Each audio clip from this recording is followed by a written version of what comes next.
2008 সালের 6 মে রাত্রিবেলা থেকে নিখোঁজ হয়ে যায় নীরজ গ্রোভার নামের এক 26 বছরের তরুণ। বিভিন্ন তথ্য সাপেক্ষে পরে জানা যায় যে শেষবারের মতন নীরজ গ্রোভারকে দেখা গিয়েছিল তারই এক বান্ধবী মারিয়া সুজেরাজের ফ্ল্যাটে। নিখোঁজ হওয়ার পর থেকে গোটা একদিন নীরজের বাড়ির লোকজন, আত্মীয় স্বজন, বন্ধু বান্ধব, কাজিন ব্রাদার্স সর্বত্র খোঁজ করা সত্ত্বেও তার কোনো খবর পায় না।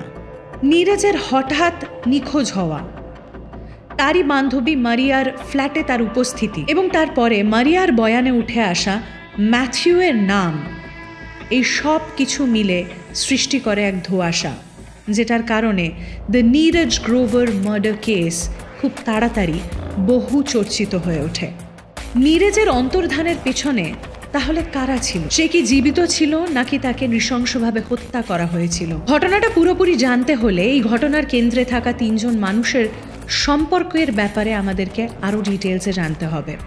এরা হলেন নীরজ গ্রোভার, মারিয়া সুজেরাজ এবং এমিলি জেরম ম্যাথিউ।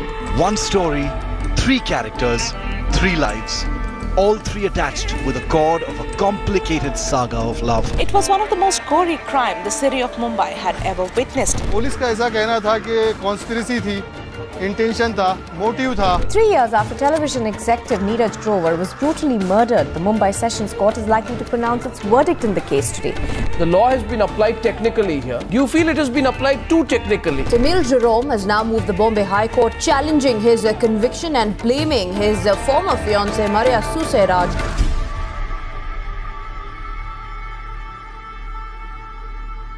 উত্তরপ্রদেশের কিসনি নামের একটি ছোট্ট শহর থেকে টেলিভিশন জগতে কাজ করতে আসে 26 বছরের এই তরুণ Neeraj Grover. Synergy Ad Labs কোম্পানির ক্রিয়েটিভ এক্সিকিউটিভের পদে সে কাজ করা শুরু করে মুম্বাইতে। মুম্বাই শহরের একটি অ্যাপার্টমেন্টে নিজের কিছু বন্ধু এবং ভাইয়ের সাথে ফ্ল্যাট শেয়ার করে থাকা শুরু করে নীরজ, এবং এই ফ্ল্যাটে থাকার সময়ই তার পরিচয় হয় মারিয়া সুজেরাজের সাথে।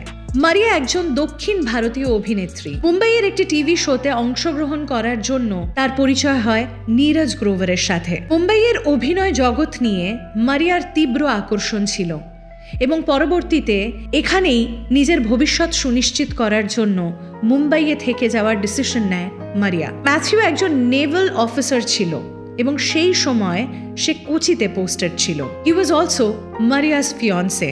নীরজের এই নৃশংস হত্যার সাথে ম্যাথিউয়ের কি আদপেও কোনো কানেকশন ছিল?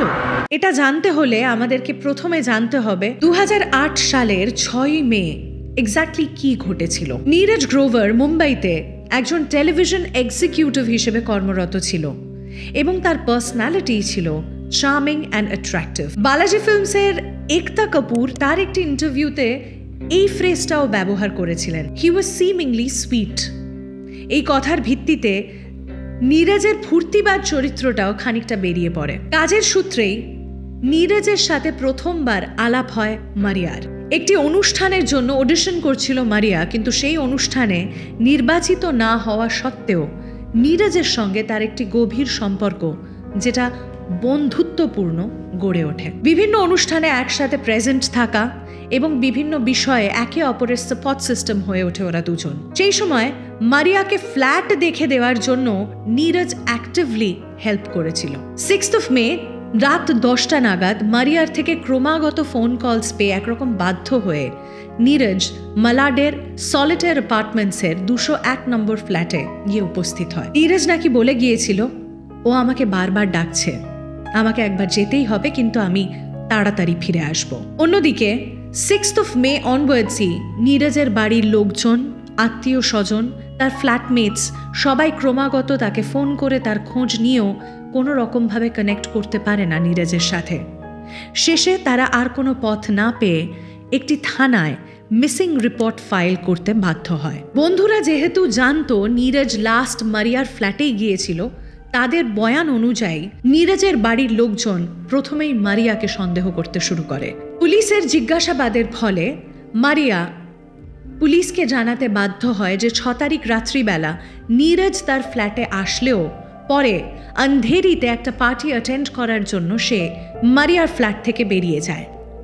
তারপরে নীরজের সঙ্গে আর কোনোভাবেই যোগাযোগ করতে পারেনি মারিয়া, এবং ঠিক সেই কারণেই মারিয়াও নীরজের জন্য একটি মিসিং ডায়েরি রিপোর্ট করে। সেই ডায়েরিতে সে এটাও উল্লেখ করে যে নীরজ তার ফ্ল্যাটেই নিজের সেল ফোনটা ফেলে গিয়েছে। এই তদন্তে মোবাইল ফোনের একটি বিশেষ ভূমিকা রয়েছে, যেটা ক্রমশ আমি আপনাদের সামনে তুলে ধরব। মারিয়ার বক্তব্য অনুযায়ী সেলফোনটা নীরজ তার ফ্ল্যাটে ফেলে গিয়েছিল, অথচ 7 তারিখ সন্ধেবেলা নীরজের সেলফোনের লোকেশন দাহিসার চেক নাকায় দেখায়।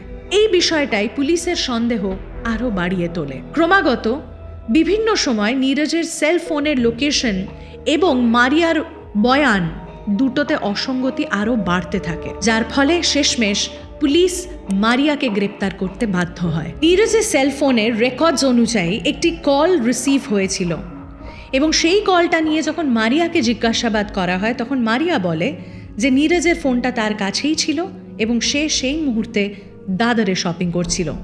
অথচ কল রেকর্ডে লোকেশন যখন চেক করে পুলিশ, তখন সেখানে অসঙ্গতি পায় তারা। শপিংয়ের সত্যতা যাচাই করার জন্য যখন police debit card details check করে, তখন তাদের মনে আরও এক দফায় সন্দেহর আবির্ভাব হয়। সেখানেও মারিয়ার বলা লোকেশনের সঙ্গে ডেবিট কার্ড ডিটেলসের কোনো মিল ছিল না। আস্তে আস্তে ধোঁয়াশা বাড়তে থাকে, যার ফলে পুলিশ মারিয়ার অ্যাপার্টমেন্টের সিকিউরিটি গার্ড কুন্দনের সঙ্গে কথা বলা শুরু করে, এবং সেই কনভারসেশনের মাধ্যমে এমন কিছু তথ্য উঠে আসে যেটা সকলকে চমকে দেয়। কুন্দন জানায় যে 6 তারিখ রাত্রিবেলা মারিয়ার ফ্ল্যাটে যেই ছেলেটিকে সে ঢুকতে দেখেছিল, সেই ছেলেটি 7 তারিখ সকালবেলা বেরোয়নি। ইনফ্যাক্ট একদম নতুন একটি পুরুষ মানুষকে 7 তারিখ মারিয়ার ফ্ল্যাট থেকে বেরোতে দেখা যায়। সেদিন বিকেলেই একটা গাড়ি করে মারিয়া এবং সেই অপর পুরুষ মানুষটিকে যেতে দেখে কুন্দন, এবং সেই গাড়ির সমস্ত ডিটেলস সে পুলিশকে জানায়। মারিয়া বলে যে সে এক বন্ধুর গাড়ি করে শপিং করতে গিয়েছিল, কিন্তু মারিয়ার উল্লেখ করা গাড়ির সঙ্গে কুন্দনের যা ডেসক্রিপশন অফ দ্য কার সেটা একদমই মিল খায় না। মারিয়া জানায় যে তারই এক বন্ধু জিতেশের থেকে তারা গাড়িটা নিয়ে দাদারে কেনাকাটা করতে গিয়েছিল। পরে দেখা যায় জিতেশ একজন নৌ কর্মকর্তা এবং সেই সময় সে সমুদ্রে ছিল। সেটার সাপোর্টে সে যথেষ্ট ভ্যালিড ডকুমেন্টসও প্রোভাইড করে। অর্থাৎ আরও একটা মিথ্যে। নিরাপত্তা রক্ষীর বয়ানের সূত্র ধরে তারা জানতে পারে যে গাড়িটা অ্যাকচুয়ালি কিরণ শ্রেয়স নামে এক ব্যক্তির, যাকেও মিথ্যে কথা বলে মারিয়া এবং ম্যাথিউ গাড়িটা নিয়ে গিয়েছিল। পুলিশ যখন মারিয়াকে এই মিথ্যে কথা বলার কারণ জিজ্ঞাসা করে, তখন মারিয়া জানায় যে সে একটি ব্যক্তিগত কারণে এই মিথ্যে বলতে বাধ্য হয়েছিল। সন্দেহ ঘনীভূত হওয়ায় পুলিশ মারিয়ার ফ্ল্যাট খানা তল্লাশিতে নামে, এবং ছোট থেকে ছোট ডিটেলস অনেক সময় যে একটি গুরুত্বপূর্ণ এভিডেন্স হয়ে সামনে আসে, সেটাই আমরা দেখতে পাই এরপরে। যখন মারিয়ার ফ্ল্যাট তল্লাশি করা হয়, তখন সেখানে দেখা যায় নতুন করে সমস্ত ঘর পেন্ট করা হয়েছে, তাছাড়া সমস্ত পর্দা চেঞ্জ করা হয়েছে। এই পুরো বিষয়টা নিয়েই পুলিশের মনে একটা খটকা লাগে। ফরেনসিক সার্চের ফলে দেখা যায় ঘরের বিভিন্ন জায়গায় রক্তের স্যাম্পল মজুদ। বিভিন্ন ধরনের গল্প তৈরি করা, পুলিশকে বিভ্রান্ত করা, মিথ্যে কথার জাল বোনাই, সমস্ত নিয়ে পুলিশের মনে অলরেডি অনেকটা সন্দেহ ছিল মারিয়ার বিরুদ্ধে। এবার তারা এই ব্লাড স্যাম্পল টেস্টিংয়ে পাঠায়, এবং যেটা সামনে আসে সেটা হচ্ছে এই রক্তের নমুনার সাথে হুবহু মিলে যায় নীরজের রক্তের স্যাম্পল। এবার প্রশ্ন ওঠে, ফ্ল্যাটে যদি রক্তের নমুনা পাওয়া যায়, তাহলে গোটা মানুষটা কি করে উধাও হয়ে যেতে পারে? তাছাড়া ঘরের দেওয়ালে হঠাৎ করে নতুন রং কেন, নতুন পর্দা কেন ব্যবহার করা হয়েছে? গাড়িটা যদি জিতেশের নয়, তাহলে সেই নিয়ে মিথ্যে কথাও বা কেন বলেছিল দুজনে? সব নিয়ে পুলিশ আরও জোর কদমে ইনভেস্টিগেশন শুরু করে, এবং তাদের নিশানায় সর্বপ্রথম সবার ওপরে আসে মারিয়া। পুলিশের এই খুঁটিয়ে জিজ্ঞাসাবাদের ফলে মারিয়ার মুখে এই প্রথমবার উঠে আসে সেই নাম, এমিলি জেরম ম্যাথিউ। মারিয়া বুঝতে পারে যে তার পালানোর আর কোনো পথ নেই, সব দিক থেকে সব রাস্তাই প্রায় বন্ধ হয়ে গিয়েছে। শেষমেশ তাই পুলিশের কাছে সে স্বীকার করতে বাধ্য হয় যে নীরজের মার্ডারের সাথে মারিয়া যুক্ত আছে, এবং সেই বয়ানের ভিত্তিতেই পুলিশ গ্রেপ্তার করে ম্যাথিউকে। নীরজ এবং মারিয়ার সম্পর্ক নিয়ে বহুদিন ধরেই ম্যাথিউয়ের মনে সন্দেহ জমাট বাঁধছিল। 6 তারিখ রাত্রিবেলা মারিয়ার সাথে ফোনে কথা বলার সময় ম্যাথিউ বুঝতে পারে যে তার ফ্ল্যাটে নীরজ উপস্থিত। ফোনের মধ্যেই এক প্রকার ঝগড়া হয় দুজনের মধ্যে। সে বারংবার মারিয়াকে বলে নীরজকে সেখান থেকে চলে যেতে, কিন্তু তারপরে ফোন ডিসকানেক্ট করেও তার মনে শান্তি আসেনি। সে সেই মুহূর্তেই ডিসাইড করে যে আগামীকাল ফ্লাইট নিয়ে কোচি থেকে ডিরেক্টলি মুম্বাই আসবে, আর যেমন ভাবা তেমন কাজ। সে মুম্বাইতে সকালবেলা এসে সোজা চলে যায় মারিয়ার ফ্ল্যাটে। ডোরবেলের আওয়াজ শুনে মারিয়া যখন দরজা খুলে সামনে ম্যাথিউকে দেখতে পায় তখন সে খুব ভয় পেয়ে গিয়েছিল। ম্যাথিউ কোনো কথা না বলে সোজাসুজি বেডরুমের দিকে যায়, আর সেখানেই সে দেখতে পায় নীরজকে। নানা ধরনের তিক্ত কথাবার্তা, কথা কাটাকাটি, ঝগড়ার মাঝে ম্যাথিউয়ের মাথা গরম হতে থাকে। নীরজের ঔদ্ধত্য এবং তার কটু কথা শুনে একসময় হি লুজেস হিজ টেম্পার। এই দুজনের মধ্যে ঝামেলা থামাতে গিয়ে মারিয়া অনেকবারই অনুনয় বিনয় করতে থাকে ম্যাথিউকে, কিন্তু কোনো কিছুই কাজ করে না। কিচেন থেকে একটা 9 ইঞ্চির নাইফ নিয়ে এসে সোজাসুজি নীরজের পেটে চালিয়ে দেয় ম্যাথিউ।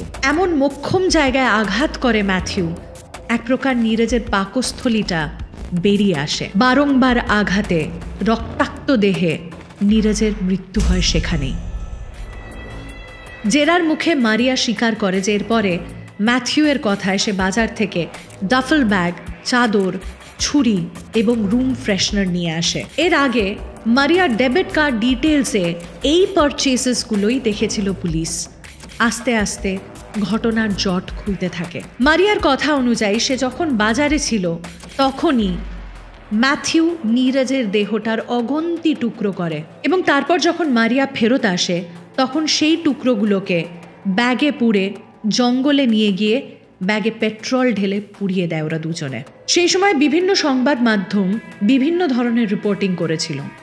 কেউ বলেছিল 300 পিসেস হয়েছে, কিন্তু কেউই সঠিকভাবে প্রমাণ দিতে পারেনি। পরবর্তীকালে দেখা যায় আসল সংখ্যা এবং সংবাদ মাধ্যমে যেটা বলা হয়েছে সেটার মধ্যে বিস্তর ফারাক রয়েছে। কিন্তু কোথাও একটা গিয়ে জনসাধারণের মনে এই 300 টুকরো হওয়া নীরজ গ্রোভারের বডি একটা বিশাল দাগ কেটেছিল। নাও coming back to the case, সেদিনই বিকেলবেলা 4টে নাগাদ মারিয়া তার বন্ধু কিরণকে এক প্রকার ইনসিস্ট করে শপিংয়ে যাওয়ার নাম করে তার গাড়িটা নিয়েছিল, যাতে সেই ব্যাগে করে নীরজের বডি পার্টসগুলোকে জঙ্গলে নিয়ে গিয়ে তারা পুড়িয়ে ফেলতে পারে। এই যাতায়াতের পথেই ভুলবশত মারিয়া নীরজের একটি ফোন কল রিসিভ করে ফেলে, এবং সেই জন্যই সেই ফোন কলের সার্ভার লোকেশন ম্যানরের কাছাকাছি একটি জায়গায় দেখায়। সেদিনই রাত্রি 11:30 নাগাদ ম্যাথিউ আর মারিয়া ফিরে আসে তাদের ফ্ল্যাটে। এরপরেই নিজেদেরকে নিরপরাধ সাব্যস্ত করার জন্য তারা কাছাকাছি থানায় গিয়ে নীরজের মিসিং রিপোর্ট ফাইল করে। বিভিন্ন দফায় জেরা এবং নির্দিষ্ট কোনো প্রমাণের অ্যাবসেন্সে মারিয়াকে শুধুমাত্র প্রমাণ লোপাট করার জন্য 3 বছরের কারাদণ্ড দেওয়া হয়। অন্যদিকে ম্যাথিউকে culpable homicide not amounting to মার্ডারের চার্জেসে 10 বছরের কারাদণ্ড দেওয়া হয়।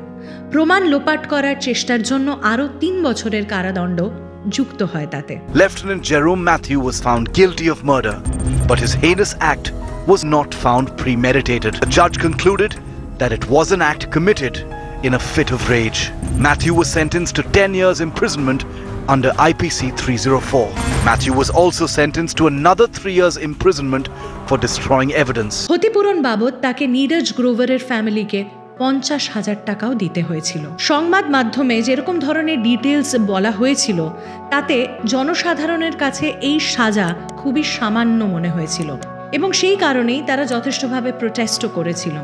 এরকম রিভেঞ্জফুল একটি মার্ডার মিস্ট্রি নিয়ে তখন যথেষ্ট শোরগোল পড়ে যায়, কিন্তু যথেষ্ট প্রমাণ না পাওয়ার দরুন এই সাজাই কিন্তু মান্য হয়েছিল। ম্যাথিউয়ের এই রিভেঞ্জ, ম্যাথিউয়ের এই ফিট, ম্যাথিউয়ের এই অ্যাঙ্গারের ফলে যে মার্ডারটা হয়েছিল সেটার সঙ্গে সরাসরি কিন্তু মারিয়ার কোনো সংযোগ ছিল না।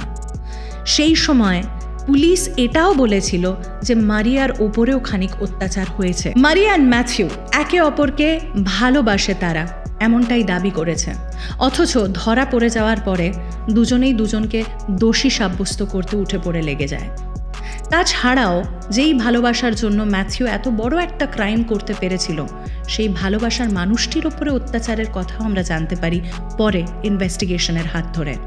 জানা যায় নীরজকে মার্ডার করার পরে জোর জবরদস্তি করে সেই সময় মারিয়ার সাথে শারীরিক সম্পর্কে লিপ্ত হয় Matthew.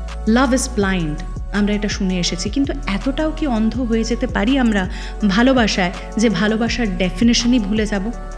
This, in my opinion, is the biggest paradox of the Neeraj murder mystery.